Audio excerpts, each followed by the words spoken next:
Здравствуйте, друзья! В своих предыдущих видео я уже поднимал тему обстрела Донецка российской армией. И вот получено очередное неопровержимое подтверждение того, что по мирным кварталам Донецка бьет именно российская артиллерия. Вчера снаряд от Града попал в жилой дом и разрушил 2 квартиры.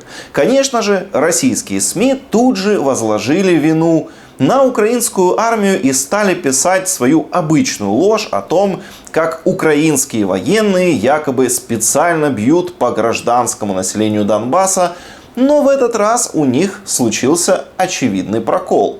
Снаряд прилетел в дом с восточной стороны. Попасть в эту сторону дома с украинских позиций невозможно. Так снаряд мог прилететь исключительно со стороны Макеевки или Калининского района Донецка, которые с 2014 года Украиной не контролируются. Там нет никаких украинских позиций. Они расположены в северном и западном направлении, а оттуда попасть в восточный фасад дома градом никак не могли. Давайте посмотрим на карту. Вот пострадавший дом. Эту локацию можно легко опознать по трамвайным рельсам, которые хорошо видны как на видео с места событий, так и на этой карте. Кто угодно может самостоятельно открыть карту и легко убедиться, что в дом могли стрелять только лишь российские военные. Прилететь могло только со стороны их позиций. А тем более это должно быть, конечно же, очевидно тем, кто живет в Донецке и хорошо знает этот город. Уж они-то это видят в первую очередь. И в этот раз дончане стали что-то подозревать. Я почитал комментарии в городских пабликах, и мы видим, что даже сторонники России прекрасно понимают, что стреляли в данном случае свои. С Авдеевки и Песок это прилететь не могло, летело со стороны Макеевки. Свои зарядили. Интересно, как нам в итоге прокомментируют эту ситуацию? Кажется, как будто били по Пескам, но снаряд упал раньше. И таких комментариев от дончан были написаны сотни. Информация о том, что по Донецку стреляют россияне, появляется регулярно. Люди постоянно говорят о том, что по Донецку стреляют со стороны Макеевки, со стороны Донецкой объездной, которая тоже контролируется российскими военными.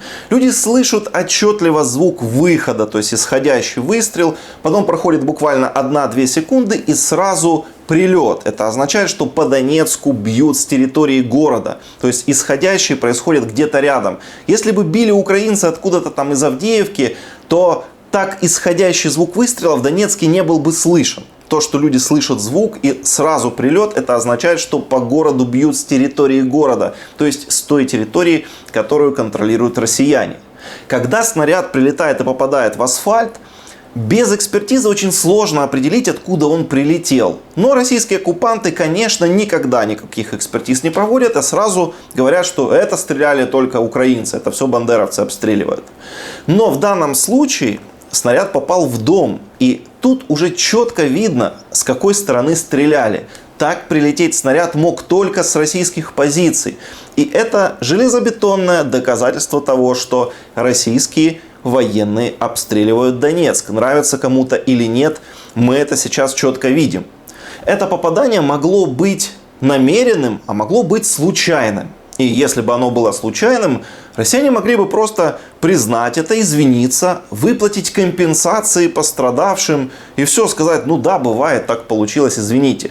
Но они ничего не признают, а сразу автоматом обвиняют Украину. И это говорит только об одном, что обстрел был намеренным и делался он как раз с вот этой целью: нанести удар и обвинить украинцев, то есть использовать эту ситуацию для освещения в российской пропаганде. Вот это и есть правда. И крайне важно сейчас вот каждый такой эпизод максимально распространять, говорить о нем как можно шире. Россия лжет, что украинцы обстреливают Донецк, обстреливают мирных жителей, специально, чтобы собственные преступления как бы этим затмить и оттенить.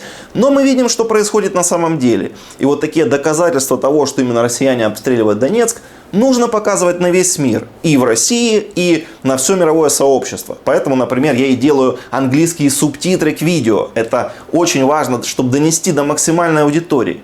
Поэтому, друзья, обязательно поделитесь этим видео. Максимально его распространите как только можно. И подписывайтесь на канал. Это тоже очень важно.